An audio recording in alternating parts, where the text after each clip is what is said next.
I hope everyone had a refreshing break and had the chance to review the initial draft of the action plan. Please take your seats as we resume our discussions. Now that we've agreed on the joint action plan, let's exchange views on regional renewable energy challenges and opportunities. James, would you like to share your thoughts on this? Thank you, host.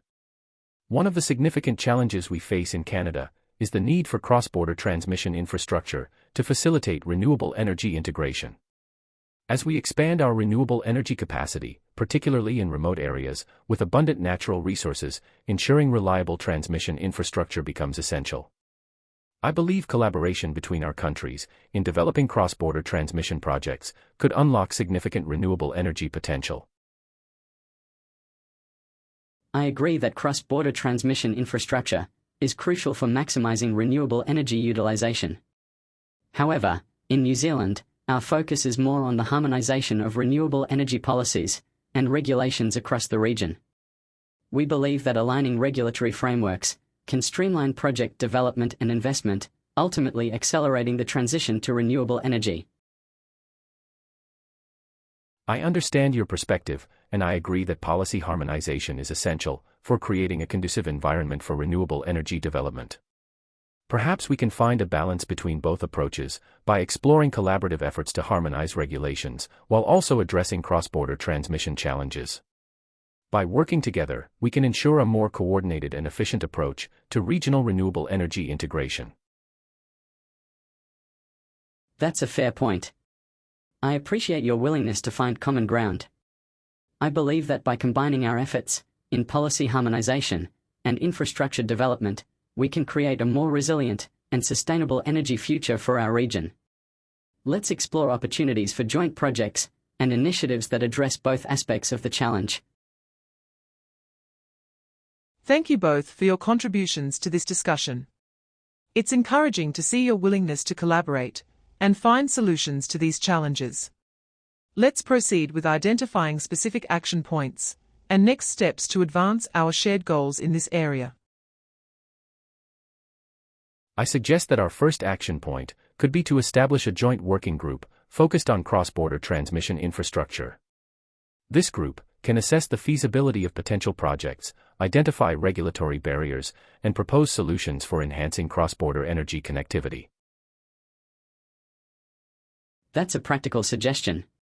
In addition, I propose that we initiate a dialogue on policy harmonization by convening regular meetings between our respective energy ministries.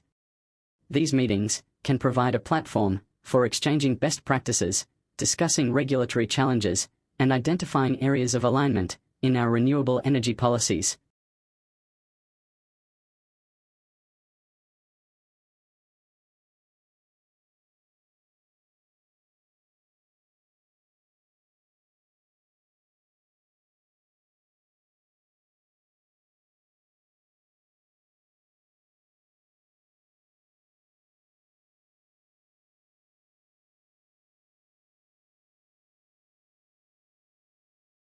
Excellent proposals from both delegates. Let's formalize these action points into our joint action plan and designate responsible parties to oversee their implementation. I'll ensure that the working group on cross-border transmission infrastructure and the dialogue on policy harmonization are established promptly. Now, let's move on to cultural exchange initiatives in our collaboration efforts. Liam, would you like to share your thoughts on this? Absolutely. Cultural exchange is vital for building mutual understanding and fostering goodwill between our nations. In New Zealand, we hold our Maori culture and traditions in high regard, and we believe that incorporating everyone's perspectives into our collaboration with Canada can enrich our partnership. Initiatives such as student exchange programs, cultural festivals, and knowledge-sharing platforms can promote cross-cultural awareness and appreciation. That sounds wonderful. Canada also celebrates its diverse cultural heritage, and we would be eager to participate in cultural exchange activities with New Zealand. By engaging in such initiatives, we can deepen our cultural ties and strengthen the bonds of friendship between our peoples. James, I'm pleased to hear that Canada shares our enthusiasm for cultural exchange. In addition to Maori culture, I believe it's essential to honour the cultural heritage of Canada's Indigenous communities. Are there specific initiatives or programs in Canada that celebrate Indigenous culture? And how do you envision incorporating them into our collaboration? You raise an important point. Canada recognizes the significance of Indigenous culture and is committed to promoting Indigenous rights and reconciliation. We have various cultural exchange programs and events that highlight Indigenous traditions, languages, and art. I agree that incorporating everyone's perspectives into our collaboration would be beneficial. Perhaps we could explore joint initiatives that involve Maori and Indigenous communities in renewable energy projects or cultural exchange activities. Thank you both for emphasizing the importance of cultural exchange in our collaboration efforts. It's clear that this will enrich our partnership and promote mutual respect and understanding. Let's discuss specific action points to advance cultural exchange initiatives between our countries. Agreed. I propose that we establish a working group comprised of representatives from all relevant communities, government agencies, and cultural organizations. This group can identify opportunities for collaboration, develop cultural exchange programs, and ensure that all voices are heard and respected in our partnership. That's an excellent proposal, Liam. I also suggest that we allocate funding for initiatives led specifically by our Indigenous and Maori communities and capacity-building programs.